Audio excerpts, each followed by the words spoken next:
Good morning. I'm happy to be here. I gave a title for my talk, "The Whole World is Nothing But the True Human Body," which is a quote from Dogen in his text, Body and Mind Study of the Way. I pay a lot of attention to the world outside, and I don't consider that that's separate from this world in here, this body. On my way here this morning, I got to listen to the entire hour of news radio in the car. So today, they're trying to study the Zika virus and what's happening. They have a ceasefire in Syria that is so tentative that they're not even willing to say the name ceasefire. A lot of things are going on about the elections in terms of who is going to lead this country. And there's noticeably fear, particularly among the Republicans. And then I heard a weather report in which they talked about this lovely weather that we're having and this incredible warm weather without ever mentioning climate change. I notice that because usually they don't, but sometimes they do. So, practicing the way with this body and mind includes practicing with all of that. And usually in my life, I'm a little divided. Sometimes I talk about Dharma as in studying. Right now we're studying the Genjo Koan back home at the group in Northfield. And sometimes I get involved in politics. And once in a great while, I sort of try to bring that world.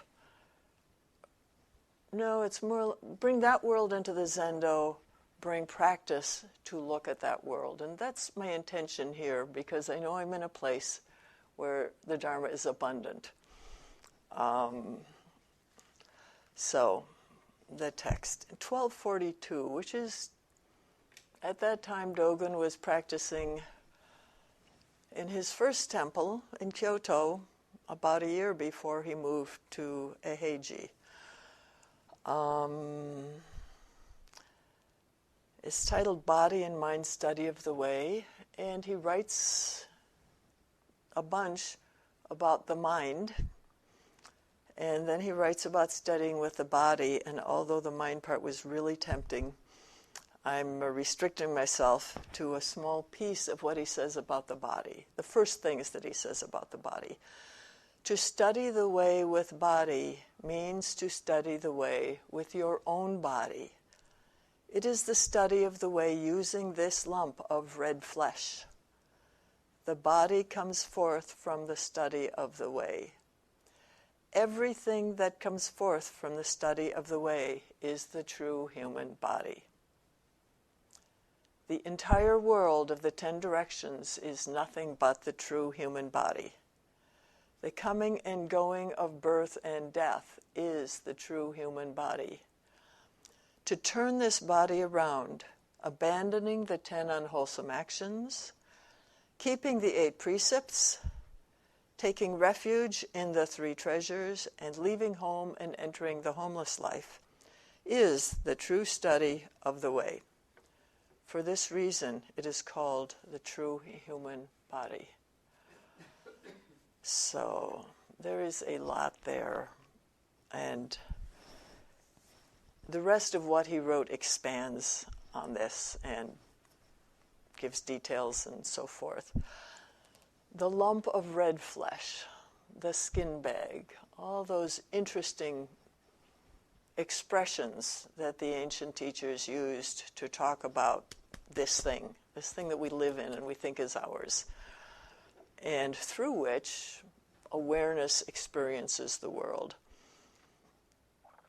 Someone mentioned to me recently the amount of this body that's made up of bacteria that aren't ours. I looked up what he said and verified that it's about half. About half of what's inside this skin bag is something that I would think of as not me. It's the bacteria. there's something about this that's really consistent with that teaching of not self and no permanent self and no identity. Huh? This is like not even a village. It's a whole world of sentient beings in here. And somehow I dare to think that this is me. I call this me.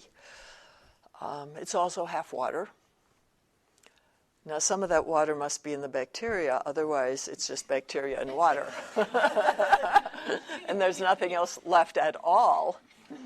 And what we know is actually there's some sense stores. We perceive, information enters in here. It processed through the cognitive mind. It's processed by something that we might call the ego, that thing that thinks it's a self, the thing that thinks it's in charge of things. And things get stored in the storehouse consciousness. So here's all this stuff, making up the physical body and what we think is our self. What is the true human body? We've got a list of them. The body comes forth from the study of the way. Everything that comes forth from the study of the way is the true human body. Now, I thought this was the human body, and then I will say in a minute that there's, outside of this skin is also the true human body. But everything that comes forth from the study of the way. What comes forth from the study of the way? When you listen to a teaching or when you sit on a cushion, what arises? What happens? Well, some things fall away. If you sit long enough, those obsessive thoughts diminish, or sometimes they take a break, or sometimes their hold on you drops away, and so you watch them like you're watching a movie instead of watching them like their ultimate truth. So there's a kind of a freedom from that rigidity comes forth from the study of the way. What else comes forth from the study of the way? That freedom, that loss of rigidity allows us to be here moment by moment. And so we become ourselves. We become more human, more ourself, even though the ability to say what this self is kind of really gets messed up. It's like the ability to name things becomes a problem. But the ability to meet things before the names and before the rules and before the assumptions and the generalizations and the philosophies, that grows, that comes forth. So it seems to me that Dogen's words, well, he might be saying, the true human body is just like presentness. It's not ideas, it's just here. It's just here. It's very fragile in a way. I shouldn't say fragile because being created by everything around you is probably as secure as you could ever get. It can't be annihilated. It's constantly recreated. But when we hear about this first, it sounds fragile. It sounds like, wait, you're taking away everything I know. So there's this true human body. You become here, instead of being a solid thing, you become a living thing. You become a participant in the life of the world. You become a creator and a created at the same time. My teacher wrote about this. It's funny because I was looking for a quotation from Dogen to use on a brochure.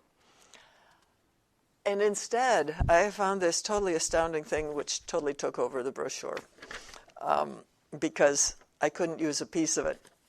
He says, our lives are patterns of the fabric produced by the loom of time and space. When we see the individual things, each one is impermanent, constantly changing without any fixed independent entity. But this work of weaving continues. Our life is a result and a gift from people and things from the past. What we do now influences later generations, whether positively or negatively. The loom is weaving the ancient brocade of eternity, while the spring is new, fresh, and different each year. The spring of the entire heaven and earth is manifested within a tiny plum blossom in the cold air. The tiny blossom actualizes the spring of the entire heaven and earth. All individual things are working together as a whole without anything being excluded. There is no observer and observation from outside. That comes forth from the study of the way. And this person who studied the way intensely for, is he at 50 years? He would be coming up to 50 years, but at least 40 years, was able to write these words that actually tell us how it is. That's the true human body. The entire world of the 10 directions is nothing but the true human body. There are interesting things being learned in science about the world in the 10 directions. Because I study permaculture for 10 years now, I hear these things. I hear discussions of how the soil works. And one of the most exciting ones is about mycelia, or fungus. That's, 2012. Here we go. So you see mushrooms in the woods, and you see fungus on a rotting tree trunk, and so forth. It is now known by humans that the largest living organisms are mycelia. Underneath every forest, there is a huge mass which is not separate one from the other. It sometimes pops up out of the ground and looks like a mushroom, but the whole thing is under there, giving rise to the forest in a certain way. Trees in a forest are healthier than solitary trees because they support each other. If a tree is weak, the others will send it sugars, nutrients, something to help it survive. If there are young seedlings that don't have enough sunlight, the other trees send carbon, which apparently is the solution. They protect each other from disease and attack. This is how the natural world operates. This is nothing but us. This is how we operate. This is the way most of the true human body operates. There are some deviants. There are a few kind of trees that put juglone into the soil using the same web.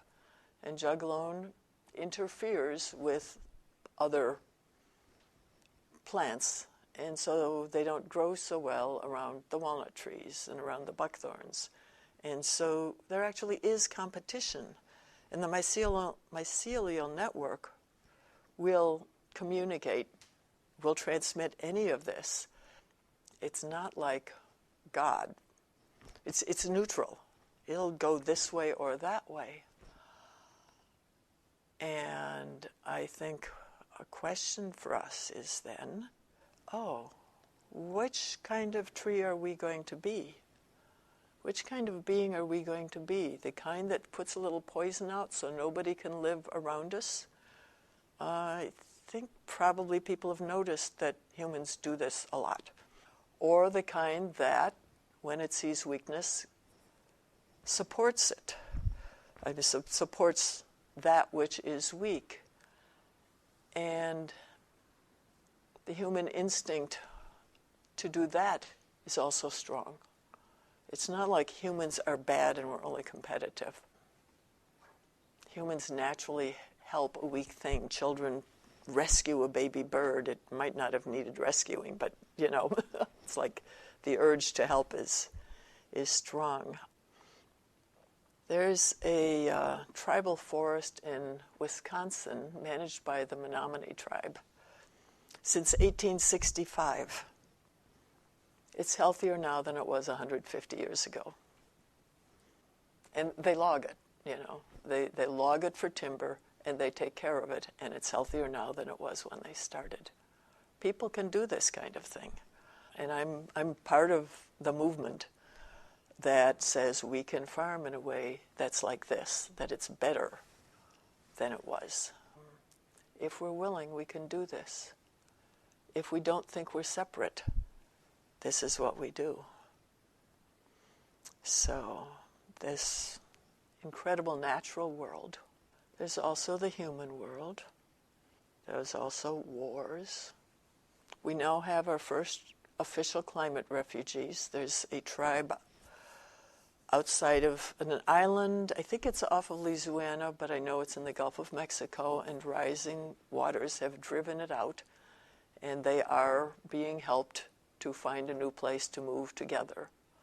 There's a village named Kivalina in Alaska that is looking for a place to move their village because the loss of the barrier reefs means that they're being battered by ocean waves. They tried to sue Exxon for climate change, but the court threw them out. It may be that they'll sue them again and win. They've got an estimate for how many $1 million the move will take. We all know about the Syrian refugees. Yesterday morning, I was at a thing in Rice County, and I heard somebody speak who had smuggled himself across the border all the way from Guatemala, and he's now waiting to find out, and they'll probably send him back. And he took the time to speak to this group of religious people that cares about what happens to human beings. Really incredible things are happening. We live in interesting times. That's a curse, but it's also an opportunity. It's an opportunity because, for one thing, we're pushed to our limit. We're dealing with death. It's staring us in the face.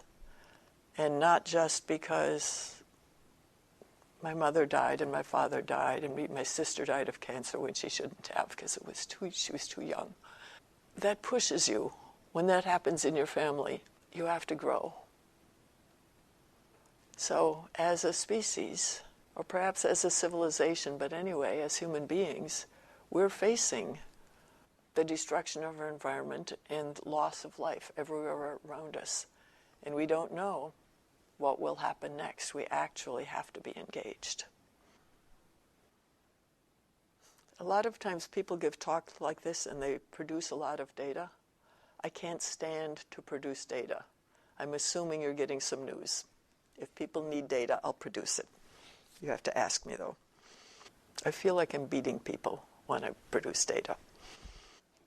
The first time I gave a talk about the environment, I went to the Metta Sutta. And I found the backstory of the Metta Sutta, which I had not heard before. So here's the backstory. 500 monks. It doesn't say nuns, but I'll bet there were some. They were gathering for the rains retreat. And they were looking for a suitable place where they could all be there. And they found this wonderful, totally place. It had a village that you could go to beg, and the people there were happy to have them there. And it had a beautiful grove of trees. And so they came and they settled in. And they were really happy, and they were meditating all day. I found two versions of this story. In one of the versions, the version that I like better, that's less elaborate, they were there and the Buddha was there and he was teaching. So there were too many of them. They exceeded the capacity of the ecosystem. They trampled things. In the version with deities, the deities happily made space for them and moved out of their tree houses, but then after a while they kind of wanted to move back in. And in the version that I like better, it's just like the trees started to talk to each other. They said, these people are a problem and they're hurting us. What are we going to do? And so they started to do things. They made a lot of noise. They probably dropped nuts and branches. And they made the monks miserable. The monks didn't think about the forest. They didn't think about the trees. They just wanted to meditate. As my teacher said, seeing the world and things around us as resources for ourselves. This is what they did. So finally, they went and asked the Buddha what to do. And the Buddha gave them the Metta Sutta, which I have a copy with me. How many people are not familiar? Enough. I'll read a couple pieces of it. It starts with, this is what should be accomplished by the one who is wise, who seeks the good and has obtained peace. Then it says, let one be strenuous, upright, and sincere, without pride, easily contented and joyous. Let one not be submerged by the things of the world. Let one not take upon oneself the burden of riches. We notice that riches are a burden. Let one not be wise, not desire great possessions even for one's family. And then it goes on to an attitude. May all beings be happy. May they be joyous and live in safety. All living beings, and a whole lot of descriptors. Let no one deceive another. Let none by anger or hatred wish harm to another. Here, even as a mother at the risk of her life watches over and protects her only child, so with a boundless mind should one cherish all living things. Cherish those trees as if they were your child, and the acorns, and the grasses, and the fungus. Cherish them all, and the microbes in the soil, as if they were your only child. The monks received this teaching with joy. They always do that in the sutras. And their attitude seems to have been changed, and they went back to the forest. And I'm sure that they were doing less trampling, and that they were honoring and walking gently on the earth. And the trees, whatever happened, the trees and the other plants could feel it. And they welcomed them, and they took care of them for the rest of the retreat. The entire world is the true human body. There is nothing that is other than ourselves. And the way beings cooperate with each other is something we almost can't imagine because we think we're the only ones here. It reminds me of that joke about heaven, in which a new person is being taken down on a tour, and St. Peter says, oh, they're the Catholics, and they're doing this, and they're the Methodists, they're singing hymns, and then he says, shh. And the guy says, why? And he says, that's the Lutherans, they think they're the only ones up here. Only Lutherans are allowed to tell it that way, but you can tell it on your own. We think we're the only ones here. Usually when you have a story in which the trees had an opinion and talked to each other and organized and formed an action, not to mention it being successful, we go, oh, how quaint, how cute, how primitive. It's just a story. Since I personally know people who know how to interpret the messages of birds and who have been spoken to by rivers and trees, I don't think they're quaint. I think that we are fools. And that our hope, that the place where I'm placing my hope for human survival is that we really come to understand that sentient beings is not a symbolic term. That sentient beings actually means everybody is in this together. So, this alliance, there's mountains and waters, there's a Zen thing, there's a farm, and there's the alliance. And it's maybe a year ago that this came to me.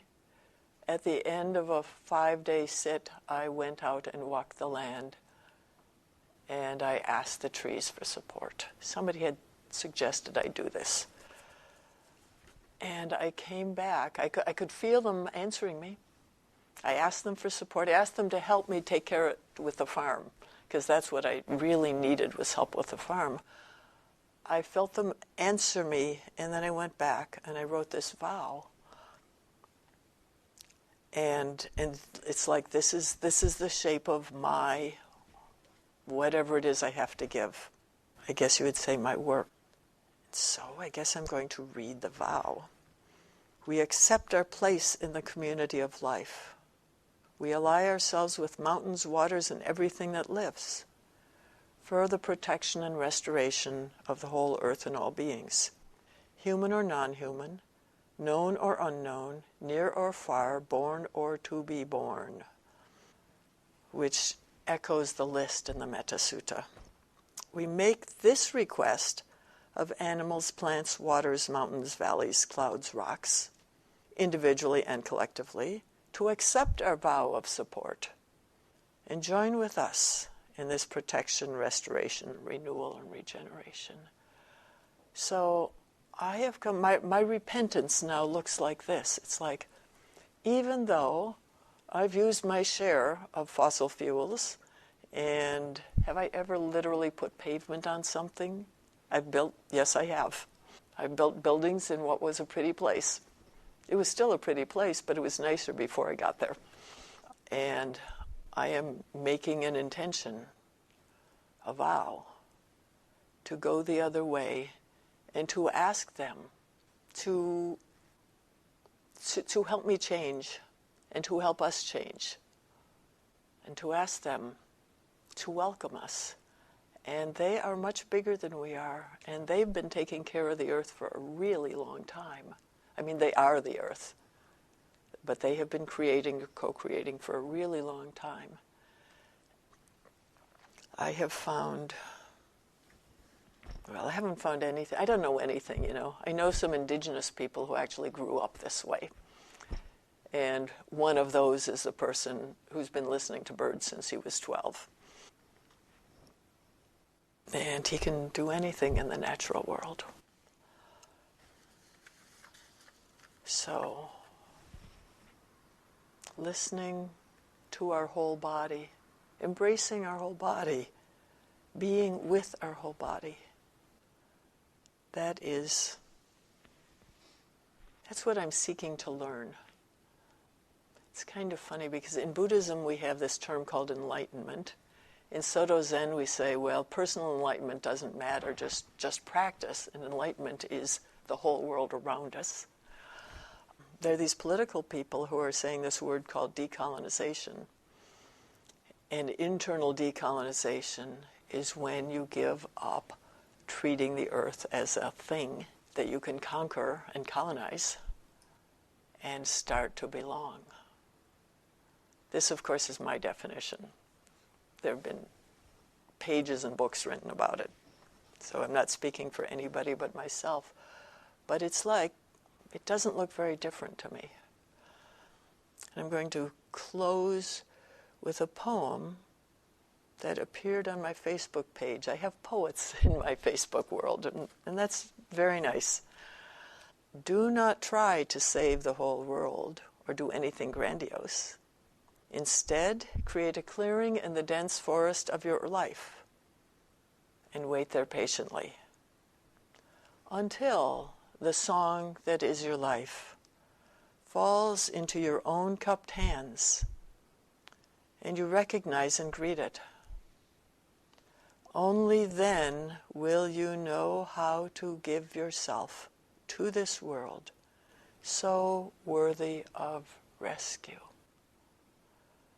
It's by Martha Postlethwaite. I have no idea who she is. But as a person who for a long time has gone around trying to fix and improve things, I am listening to this poem a lot. Because it's like, no, me fixing things is not going to do anything except continue the agitation. Me allowing the world to give itself to me will turn me into someone who can make an offering And that's what I wish to do, is to make an offering. I can't think of a better way to live.